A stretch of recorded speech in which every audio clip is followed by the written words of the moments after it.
亲啊，继续来看彰化家乐一个29岁受刑人，昨到玻璃工厂，在进行自主监狱外口的作业的时阵，探要去便所为气汤爬到工厂的停车坪，结果为停车坪爬墙位逃走。警方出动警网来追捕。伫早起10点外，伫彰化永靖的这个受刑人呢，亲情的兜的边仔的农田，发现伊的行踪，甲逮捕归案。讲这个受刑人是窃盗的累犯，被判刑4年1个月，各关8个月就会当来出狱。为什么要来逃狱呢？这警方当咧了解，嘛要来调查伊脱逃的时阵，是毋是有共犯甲协助。你非常无食饭哦。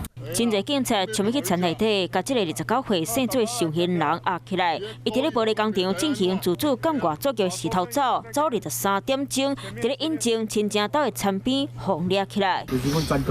姓做受刑人看到警察来甲伊抓时阵，过来走，佢有警察甲伊包围起来。伊身躯顶个穿工厂的制服。驻刑犯嫌看到警方出现，他立即从369号的一个后门来逃跑。那我们立即来展开追逐，来将这个驻刑犯嫌来缉获。警察讲，姓做受刑人，敢若甲同学有金钱的纠纷，爸爸过身半年，伊想要登去拜完才去自首。警察嘛调查出，伊为工厂逃走了后，走到丰苑溪湖，再搁坐公车到园林，随着班车坐到永靖乡的亲家岛。警察调查发现，伊封管时，逐工有100块的蓝山，即摆发1礼拜500，伊就欠3000块，放伫咧工厂的橱仔。所以逃走时，身躯顶有3000块。安尼为工厂逃走时，嘛去有监一起翕落来，伊穿制服，爬过墙围啊，搁经过庙啊，伊搁不时外头看，所以人就为产业道路的方向走去。咱久咧说咧，我当作是伊工人，因咧工人位有当时拢会行咯。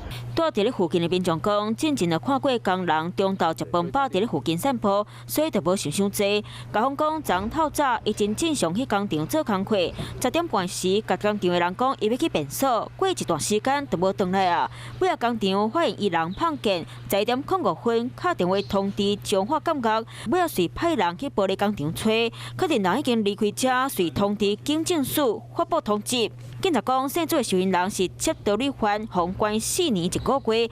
因为被关时表现阁真好，110年9月时，被安排去附近的玻璃工厂做，下当家己离开监狱去工厂上班，下班才阁家己转来到监狱。安尼逃走进前，做工课表现拢真认真，说是毋到刚存8个月刑期会逃走。警察即摆嘛甲人带转去侦办，要来调查伊是安怎要逃走。Hello， 大家好，我是乃瑜，要教给大家2个任务。第一个，华视新闻的脸书专页，你按赞了吗？还有华视新闻的 YouTube 频道，赶紧订阅起来，还要记得按赞，开启小铃铛哦。